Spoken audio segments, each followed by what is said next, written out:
आप लोग जैसे ही ड्यूटी ज्वाइन करते हो तो जहां आप काम करते हैं वहां आपके दोस्त रहते हैं, और सुरक्षा रक्षक के दोस्त उसको हमेशा संभाल के रखना है। सुरक्षा रक्षक के दोस्त किस किस को कहोगे आप? सुरक्षा रक्षक के दोस्त और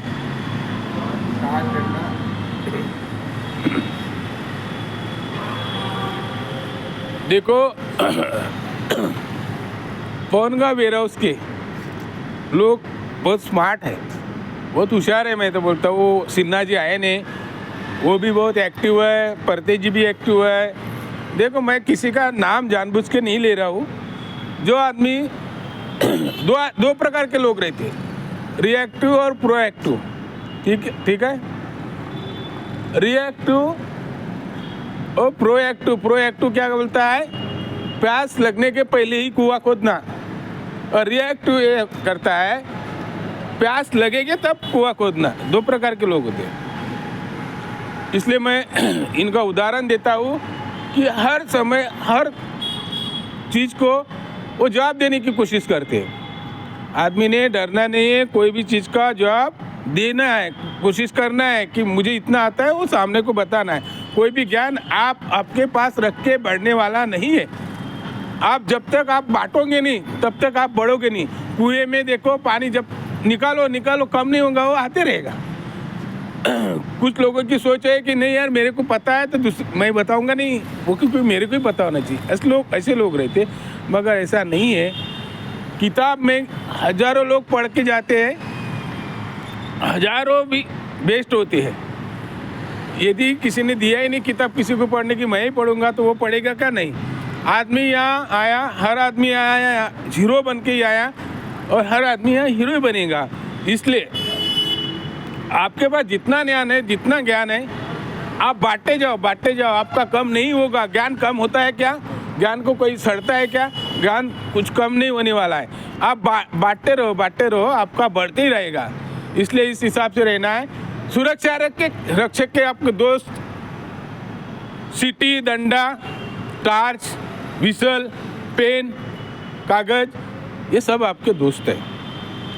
और जहाँ ड्यूटी कर रहे हो यहाँ आपके फायर एक्सटिंग्विशर रहते हैं, जैसा होस लाइन है, फायर एक्सटिंग्विशर है, ये आपके दोस्त ही है।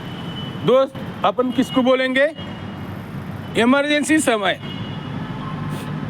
संकटकालीन आपके मदद के लिए जो दौड़ के आते हैं उसको अपन दोस्त बोलेंगे। बराबर है? संकटकालीन जो दौड़ के आते हैं उसको अपन दोस्त बोलेंगे। तो सुरक्षा रक्षक के दुश्मन भी होते हैं। दुश्मन कौन कौन है बता पाओगे आप? मैं अभी बोला हूँ कि जवाब देने की कोशिश करो। आप जितना बोलोगे उतना आप बढ़ोगे।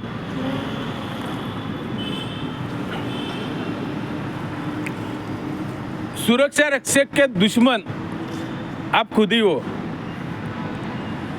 सुरक्षा रक्षक के दुश्मन, सबसे बड़ा दुश्मन है नींद। बराबर है? आप यदि सो गए, आपके अंदर यदि शैतान घुस गया, नींद वाला शैतान, और आप सो गए, तो बहुत बड़ा हादसा हो सकता है। बहुत बड़ा हादसा हो सकता है। खुद को नहीं बचा सकता है तो यहाँ बहुत बड़ा नुकसान करके बैठता है। वो क्यों? क्योंकि आपके अंदर नींद वाला दुश्मन घुस गया है। तो अपने को दुश्मन को आने देना है क्या? दुश्मन को आगे पीछे भी नहीं रहने देना है। इसलिए वो लाइन बोला गया है, खुद की रक्षा करते हुए जान माल की रक्षा करना। ये ब्रीद वाक्य है सुरक्षा रक्षक का। ठीक है? ये लाइन को आपने याद रखना है। एक स्टेप बाय स्टेप मैं आप लोगों को बताऊंगा।